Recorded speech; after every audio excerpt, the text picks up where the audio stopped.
शायद तू ये भूल गया कि इस जमीन पर फतेह खां अकेला पैदा नहीं हुआ है, उसके साथ उसकी भला की जिद भी पैदा हुई है। कहीं मेरी जिद किसी जिद पर आ गई तो अपनी बेटी के रास्ते में पड़े हुए बेशुमार कांटों को तो मैं अपने दामन में समेट लूंगा, लेकिन तेरे रास्ते दहकते हुए अंगारों से भर दूंगा। एक शब्द है जो मैं अगर आपसे कहूँ तो आपके जहन में अकस्मात एक तस्वीर उभरेगी, पर उससे पहले वो शब्द कहना ज़रूरी है और वो शब्द है बरखुरदार।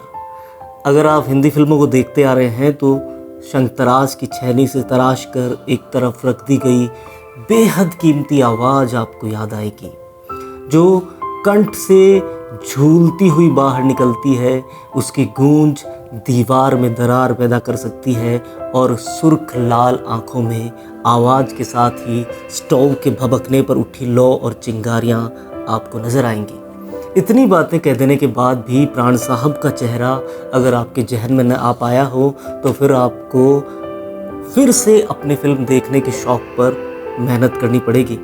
बेहतरीन अदायगी और नाचती हुई गर्दन के साथ संवाद कहने वाले शेर खान स्क्रीन पर भी शेर ही नज़र आते थे। ये कहानी असल में 1942 के लाहौर से शुरू होती है।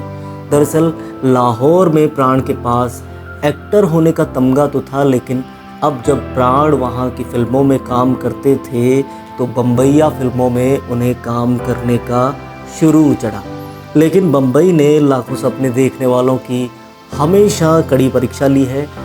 अगर संघर्ष के इम्तिहान में पास हुए तो सब कुछ आपका। प्राण साहब भी कुछ सुनहरे सपनों के साथ बम्बई आ गए थे। ये बंटवारे के बाद की बात है। वे बम्बई तो आ गए थे, जोश खरोश से लबरेज भी थे, लेकिन माया नगरी में तो काम कैसे मिले ये सवाल उनके सामने भी था।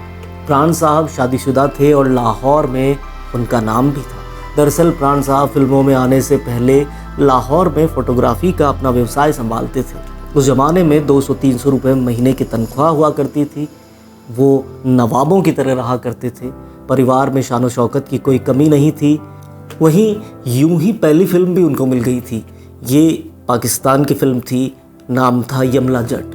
विलन के किरदार के लिए 50 रुपये महीने की तनख्वाह तय हुई और इस सजीले नौजवान ने देखते ही देखते लाहौर फिल्म इंडस्ट्री की 22 फिल्में कर डाली और अच्छा खासा नाम और रुतबा भी उन्होंने हासिल किया। पर उन्हें उससे आगे जाना था। वो हिंदी फिल्म इंडस्ट्री के सपने देखने लगे थे।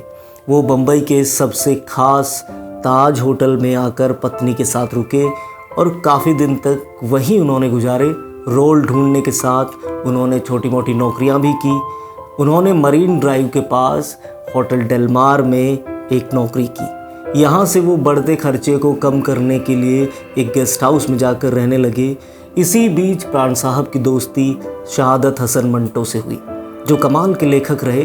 मंटो और प्राण साहब खूब ताश खेला करते थे। मंटो ने उनकी सिफारिश उस वक्त की जाने माने एक्टर श्याम चड्ढा से कर दी और मंटो की सिफारिश कोई मामूली सिफारिश नहीं थी।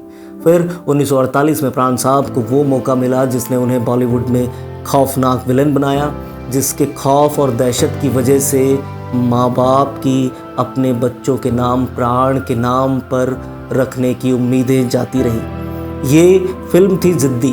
प्राण की एंट्री से फिल्म सफलता के सारे कीर्तिमान तोड़कर ब्लॉकबस्टर साबित हुई। ये देवानंद की पहली फिल्म थी और हिट भी थी। वहीं किशोर कुमार और प्राण साहब का असली परिचय भी दुनिया से इसी फिल्म के जरिए हुआ। मिर्जा गालिब के मोहल्ले वल्ली मारान से निकलकर प्राण अब हिंदुस्तान के सिनेमा के शिखर पर पहुंचने के लिए चल पड़े थे। प्राण की एक्टिंग पर सिफारिश भी मंटो की थी और वो खुद अपनी हैसियत के इकलौते कलाकार थे। प्राण अपने मेकअप पर बहुत ध्यान दिया करते थे। ये चौंकाने वाली बात है कि उनके घर पर एक कलाकार को रखा गया था जो उनके फिल्म वाले लुक को स्केच करेगा, फिर उनका मेकअप मैन और विग बनाने वाले लुक पर काम करेंगे। गुमनाम, परवरिश, जंजीर, डॉन और शहीद जैसी फिल्में हैं जिनके कैरेक्टर को उनके पहनावे और स्टाइल के ज़रिए भी पहचाना जाता है और इसी वजह से लाहौर की हीरा मंडी में उनके अदब के चर्चे उस वक्त आम थे। भले ही प्राण कुमार शिकंद को हिंदी सिनेमा का सबसे बड़ा विलन माना जाता है, हर दौर में उन्होंने बढ़िया कैरेक्टर रोल भी किए हैं। उपकार हो, जंजीर हो, डॉन हो, कर्ज हो या अमर अकबर एंथनी, ऐसी तमाम फिल्मों में उनके यादगार किरदार हैं। फिर लोग उन्हें सिर्फ और सिर्फ विलन ही मानते रहे, क्योंकि उनका नाम आते ही चेहरे पर चालाकी, चालबाजी, धूर्तता, फसादी, खूंखार होने जैसे ही भाव हमारी कल्पना में आ पाते हैं। पर निजी ज़िंदगी में वो बेहद शांत और मिलनसार इंसान थे, उसूल पसंद थे, उनमें एक बच्चे जैसी सादगी थी। हैरान करने वाली बात ये है कि प्राण फिल्मों में सिर्फ एक्टिंग करते थे और अपनी फिल्में कभी नहीं देखते थे। दुनिया जहान में ये अपनी तरह का सबसे अजीब और अलहदा उदाहरण है।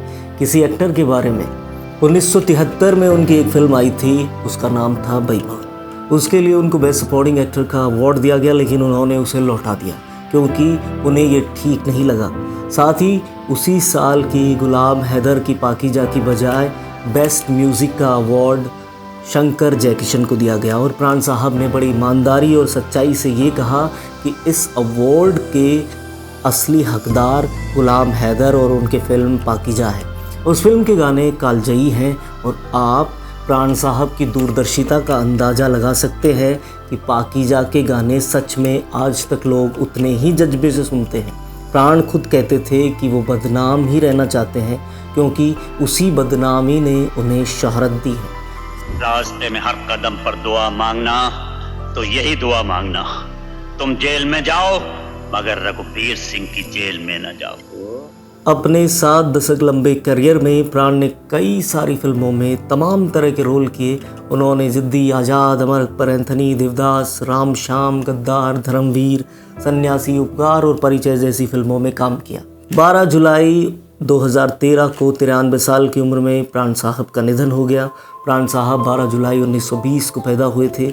उनकी जन्म की तारीख और रुखसत की तारीख एक ही थी, 12 जुलाई। प्राण हिंदुस्तान में कभी नहीं भुलाए जा सकेंगे। बस उनका खौफ अब उनके जाने के बाद उस दिन कब माना जा सकेगा जिस दिन लोग अपने बच्चों का नाम प्राण रखने से हिचकिचाएंगे नहीं। हमारे किस्से कहानियाँ अगर आपको पसंद आते हैं तो आपको एक काम करना है, हमारे चैनल को सब्सक्राइब करना है, बेल आइकन को प्रेस करना है ताकि कोई किस्सा, कोई खबर, कोई कहानी आपसे छूटे ना। शुक्रिया। Please subscribe and don't forget to press the bell icon to get notified whenever we upload a new video.